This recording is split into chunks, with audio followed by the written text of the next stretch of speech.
Capricorn, para to sa inyo. Okay, July 5, 2025. Sa mga Capricorn, para ito sa inyo. At mag-ingat kayo kung saan kayo lugar nandoon, guys. Uminom kayo ng tubig. Sobrang init. Maaring mainit sa inyong lugar. Sobrang init. Iba yung init. Sa inyong place, sa mga Capricorn na nandito sa reading, titignan natin ang inyong message. I need 2 messages dito na maaaring kasalukuyan nyo. Nandito ang family room, guys. Family room. May naaalala pa kayo sa inyong family room or sa living room. Something na doon kayo nagbabanding ng inyong mga pamilya. Kay Capricorn, meron kayong naaalala. O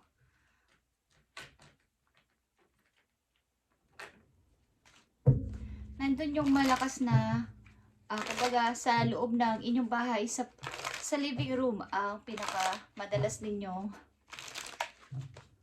tambayan sa may sofa. Okay, Capricorn, tingnan natin na inyong mga message pa. July 5, 2025. Nandito ang not today. Okay? Not today, hindi pa ngayon. Hindi pa ngayon, Capricorn. Kumbaga ito ay about maybe sa inyong mga kinakausap na tao. Hindi pa ngayon. Maaring dapat pa kayo maghintay. At maaring mayroon kayong nire-reject na conversation o pag-uusap. Meron kayong nire-reject muna at hindi pa ngayon ang tamang time to mag-usap tayo. Yun ang sinasabi ninyo. Hindi pa ngayon ang tamang oras sa pag-uusap. Mayroon kayong inibigyan ng boundaries sa inyong buhay. Okay? Sapagkat nasaktan kayo ng person na to. So, kahit kausapin mo ko is hindi pa ngayon ang tamang time. Capricorn, tingnan pa natin ang mga message dito. Kasalukuyan ng mga Capricorn na sitwasyon. Ibigay mo ang tamang message at bigyan sila ng payo kung kinakailangan. Please. Okay, nandito ang King of Wands at ito ay Aries Leo. Aries Leo is here na someone is looking. May nagtumitingin sa inyo sa malayo, guys. Someone is looking at you. From a distance. From a distance.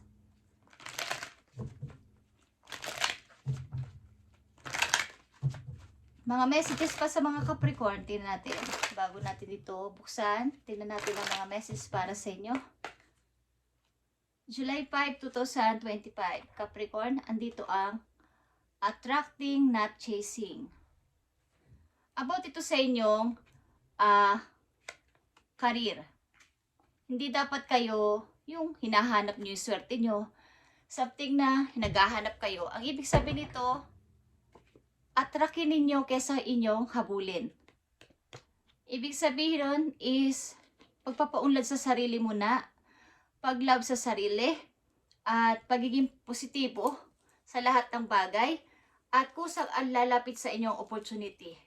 Dahil may kasabihan nga na kung kaakit-akit ka, maganda ka sa paningin ng iba at katiwa-tiwala ka sa paningin ng iba, yung mga tao ay magtitiwala sa iyo at lalapitan ka ng oportunidad o ng mga magtitiwala sa iyo. Okay? So yun. Attracting, not chasing. Kahit sa tao. Kahit sa taong inyong mahal na minamahal is mas maganda yung siya yung hahabol sa iyo kaysa ikaw yung habol ng habol, sapagkat hindi yun nakakatuwa. Hindi sila matutuwa doon. Okay? Mas maganda yung pamisteryoso ka, pamisteryosa. Yun ang example doon.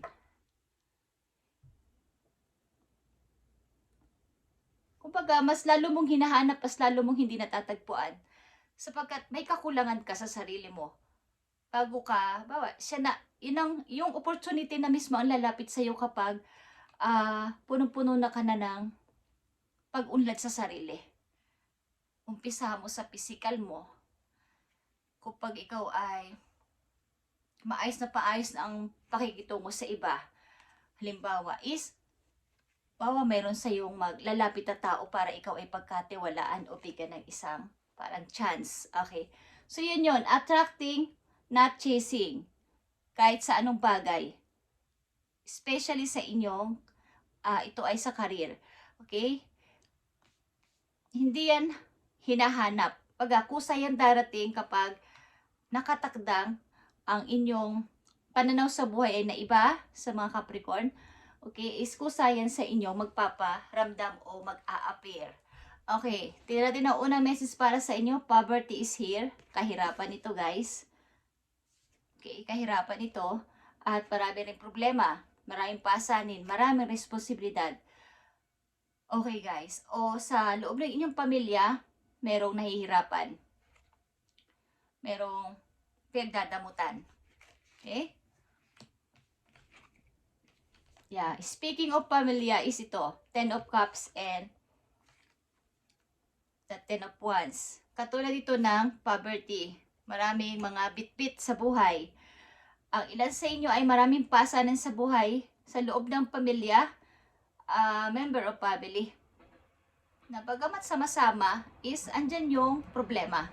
Andyan yung responsibilidad. At ang hirap kasi ako lang yung nagdadala. Ako lang yung gumagalaw. Ako lang yung nagbibigay ng suporta. Ako lang yung gumagastos. Okay, example yon. At maaaring ito ang inyong kalagayan, guys.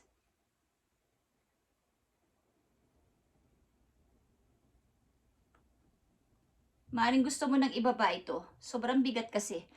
At ang hirap dalhin. Ang hirap gawin. Ang hirap isolve. Kasi ako lang yung nagbibigay. Ako lang yung nagdadala nito. Na mga problema na to. Gusto ko na tong iwan. Okay? Capricorn, andito ang great fortune para sa'yo. Katulad ng attracting, not chasing, guys. Great fortune ito ay bigla ang mga opportunity na papating sa buhay ninyo. Bagamat kayo ay maraming responsibilidad, is tinutupad nyo naman ang talagang para sa inyong family. Nagsusupport kayo kaya lang nadating yung oras talaga na sobrang pagod na kayo. Sobrang ang hirap kasi parang provider kayo. Okay? Great fortune, guys. Nakikita nyo ang King of Pentacles, guys. Okay? And 5 of Wands. Ito ay maaaring rival sa work.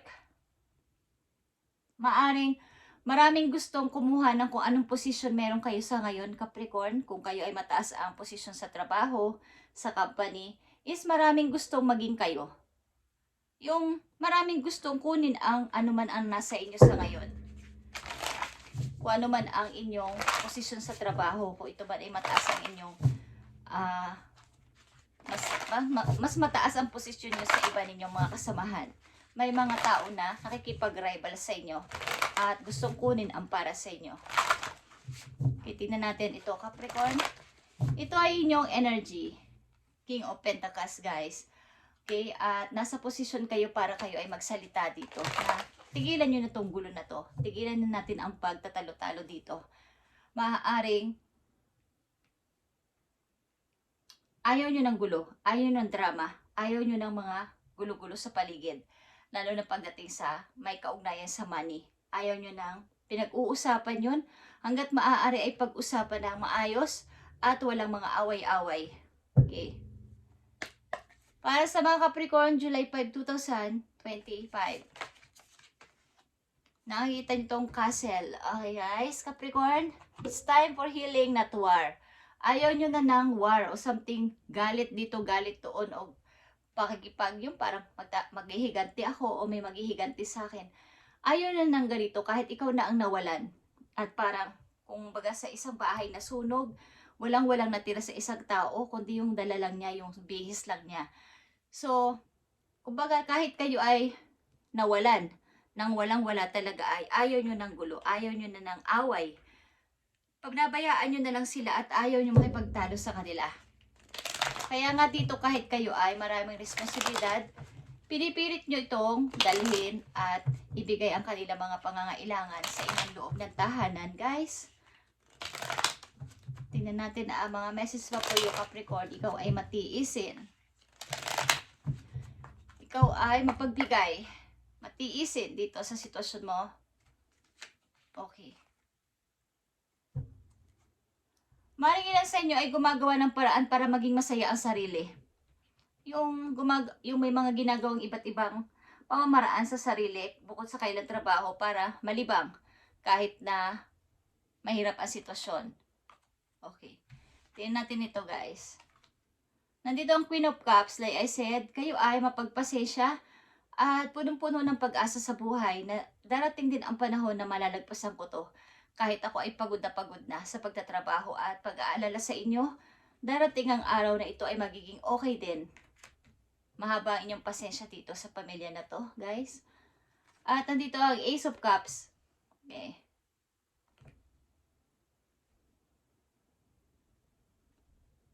Mga bago ito na papating sa buhay ninyo, lalo na may kinalaman sa opportunity. Ito ay great fortune. Para itong biglaan, parang buenas o masasabi yun na swerte, biglaan, na mangyayari at mag-a-appear sa inyo. Itong swerte na to na sinasabi ko. Okay? About sa mga Capricorn, tingnan natin ang message po yun. July 5, 2025 sa mga Capricorn. Mukhang kayo ay may iniiwasang tao makausap sapagkat ayaw nyo muna, not today, okay?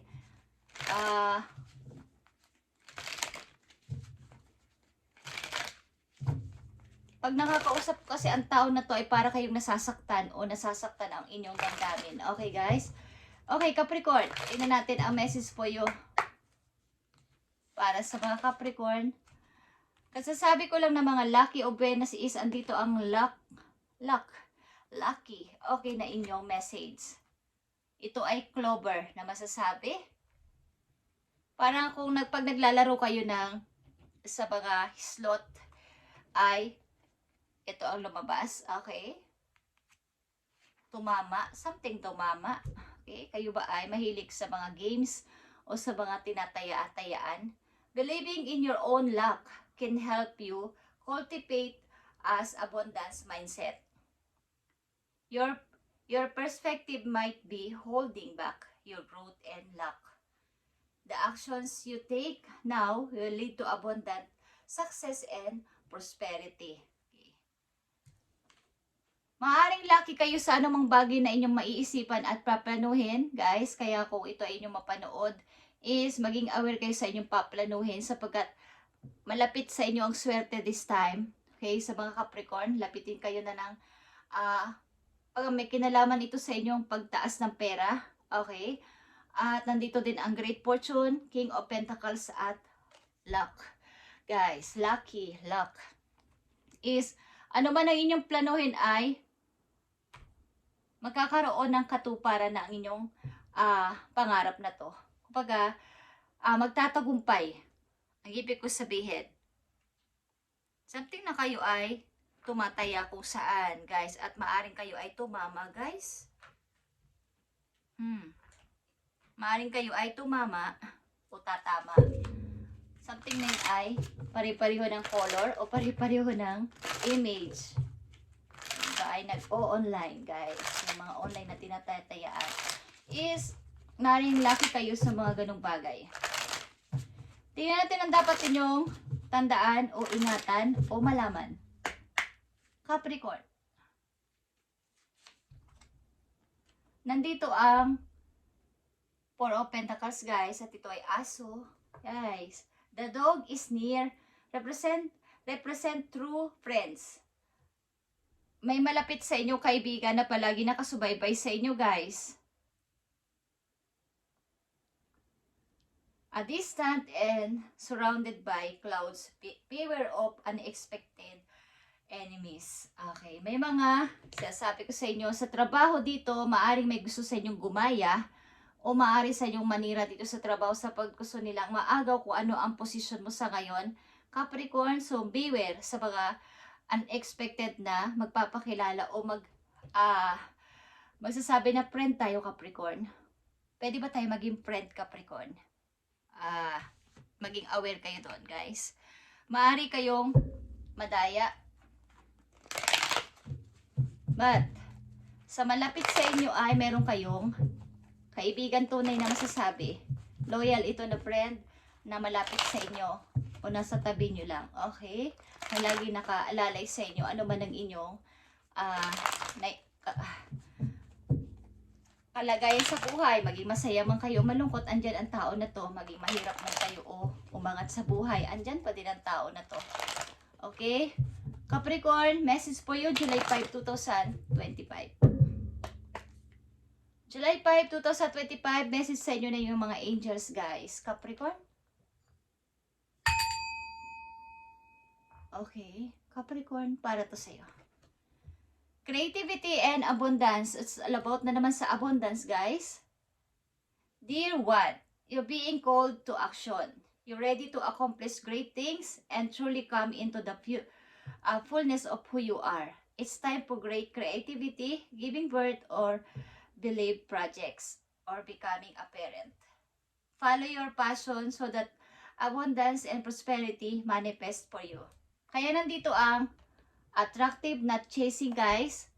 Maniwala ka sa iyong kakayanan, Capricorn, at ang ang swerte ay lalapit sa iyo. Kung saan ka magaling na bagay, may parang isisilang na bagong idea dyan sa isip mo, at ito ay gamitin mo para sa pagtaas at paglago ng inyong kaperahan.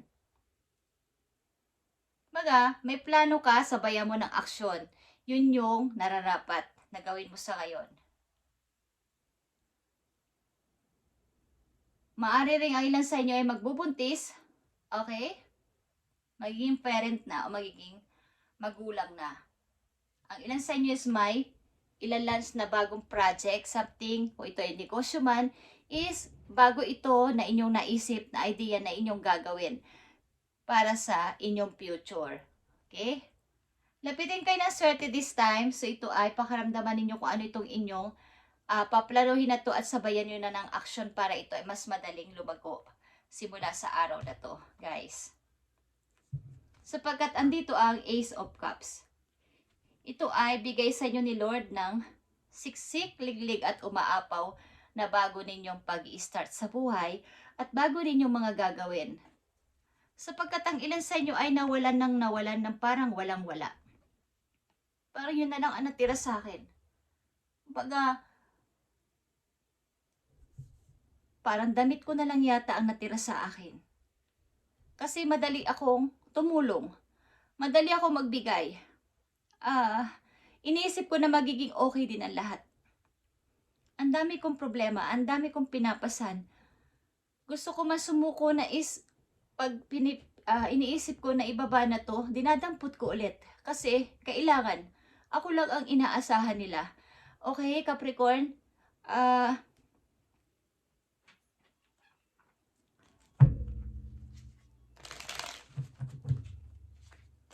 Last message for you. At lucky ka rin kung saan bagay na maaaring kayo ay nagbabakasakaling tumataya-taya is lucky ka. At lapitin kayo ng swerte this time. Okay? So, attracting, not chasing, Capricorn. Palaguin mo yung sarili at palaguin mo itong talent na to sapagkat ito ay bagong idea na papating sa isip mo. Message po you, Capricorn. Andito ang whale. At ito ay communication, guys. You are encouraged to communicate clearly from your heart. Bridge any gaps that are keeping you from connecting deeper with your loved ones. It is important to speak your truth with emotion, vulnerability, and power. Okay. Sa panahon ngayon sa inyong kasalukuyang sitwasyon, mahalaga ang clear communication sa inyong loved ones. Kung may pag hindi pagkakaintindihan at ano man ang gusto ninyo sabihin sa kanila, mas maganda sabihin agad ng tuloy-tuloy at huwag itago sa inyong puso. Okay? Sabihin nyo ito na maayos, with emotion, para maintindihan nila ano ba talaga ang gusto ninyong iparating sa kanila. Hindi naman sa kayo ay napapagod na o what is, sabihin nyo ito ng buong pagmamahal din sa kanila. Okay? At ni-encourage ka dito ng communication na clear, galing sa iyong puso. Kung may mga gap kayo sa family o something na hindi na pagkakaintindihan. Okay, Capricorn, ito inyong reading today, July 5, 2025. At mag-ingat kayo kung saan kayong lugar nandoon, saan bansa, saan lugar, at kung ano man ang inyong ginagawa habang pinapanood nyo tong video na to is uminom kayo ng tubig. Okay, yan ang I feel. Okay. Capricorn, may bagong idea na mapupuo sa inyong puso at ito ay bigay sa ni God. Kaya ito ay inyong pakiramdaman kung ano ito at pagtaas ito ng iyong ipon at paglago pa para sa sarili. Thank you Capricorn and God bless sa inyo lahat.